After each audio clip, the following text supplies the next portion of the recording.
عقل ہوئے تے سوچیں سوچاں، عقل نہ ہوئے تے دعوت اسلامی والے۔ ان کو جھوٹ بولتے ہوئے کوئی شرم نہیں آتی، اللہ کا خوف نہیں آتا۔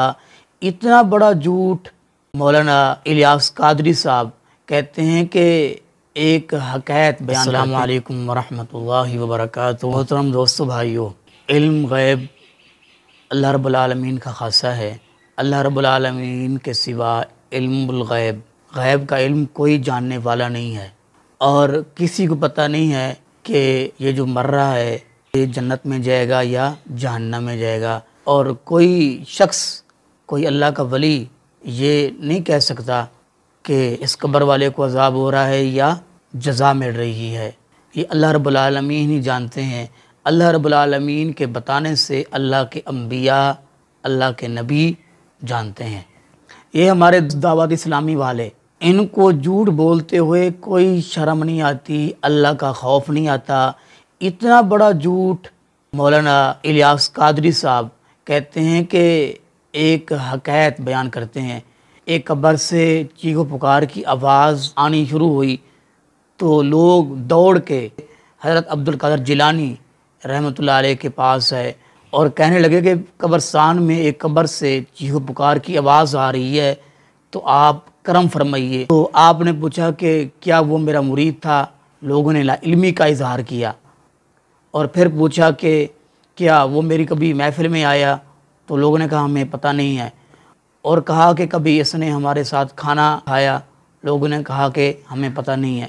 3-4 سوال کیے، اور اس کے بعد ان کے الفاظ پہ غور فرمائیں۔ اگر آپ کے دل میں ذرا سی اللہ کے نبی علیہ السلام کی محبت پیار ہے، اور آپ کو اللہ پاک نے عقل و شعور سے نوازا ہے، وہ کہنے رہے نا، عقل ہوئے تے سوچیں سوچاں، عقل نہ ہوئے تے موجہ ہی موجاں۔ کہتے ہیں کہ عبدالقادر جیلانی رحمۃ اللہ علیہ نے اپنا سر مبارک جھکا لیا، یعنی کہ جیسے نبی پاک صلی اللہ علیہ وسلم پر وحی کا نزول ہوتا، آپ علیہ السلام کو پسینہ آنا شروع ہو جاتا، آپ خاموش ہو جاتے۔ تو کہتے ہیں کہ انہوں نے سر جھکا لیا، اور تھوڑی دیر کے بعد فرمایا کہ مجھے فرشتوں نے بتایا کہ جس کی قبر سے چیخ و پکار ہو رہی ہے، جس کو عذاب ہو رہا ہے، وہ آپ کی محفل میں آیا، اس کو آپ کے ساتھ عقیدت تھی، اب اس کو معاف کر دیا گیا ہے، اس کی قبر سے چیخ و پکار کی آواز بند ہو گئی۔ شریف صفحہ 194 ہی پر ایک اور حکایت منقول ہے۔ ایک بار بارگاہ غوثیت معاد علیہ رحمت الطواب میں حاضر ہو کر لوگوں نے عرض کی، یا سیدی،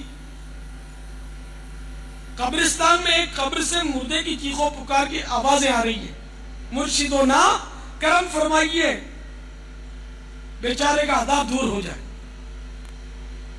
آپ رحمت اللہ تعالی علیہ نے ارشاد فرمایا، کیا اس نے مجھ سے خرقہ خلافت پہنا ہے؟ لوگوں نے عرض کی، ہمیں معلوم نہیں۔ فرمایا، کیا کبھی وہ میری مجلس میں حاضر ہوا؟ لوگوں نے لا علمی کا اظہار کیا۔ فرمایا، کیا اس نے کبھی میرا کھانا کھایا؟ لوگوں نے پھر لا علمی کا اظہار کیا۔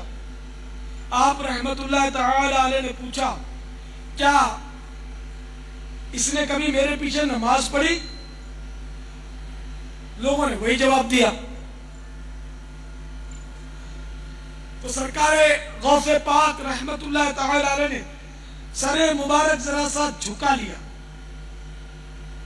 تو آپ رحمت اللہ تعالی علیہ پر جلال و وقار کے آثار ظاہر ہوئے، اور کچھ دیر کے بعد فرمایا، مجھے ابھی بھی فرشتوں نے بتایا، مجھے ابھی بھی فرشتوں نے بتایا، مجھے ابھی بھی فرشتوں نے بتایا، مجھے ابھی بھی فرشتوں نے بتایا، اس نے آپ کی زیارت کی ہے اور آپ سے اسے عقیدت بھی تھی، لہذا اللہ رب العزت نے اس پر رحم فرمایا۔ الحمدللہ عز و جل اس کی قبر سے آوازیں آنی بند ہو گئی۔ یہ ہمارا عقیدہ ہے، یہ ختم نبوت پر ڈاکہ نہیں تو اور کیا ہے؟ ختم نبوت پر ڈاکہ کسے کہتے ہیں؟ پھر رسول اللہ صلی اللہ علیہ وسلم نے فرمایا، میں آخری نبی ہوں، میرے بعد کوئی نبی نہیں آنے والا۔ آپ علیہ السلام نے فرمایا میری وفات کے بعد یہ سلسلہ وحی کا بند ہو جائے گا۔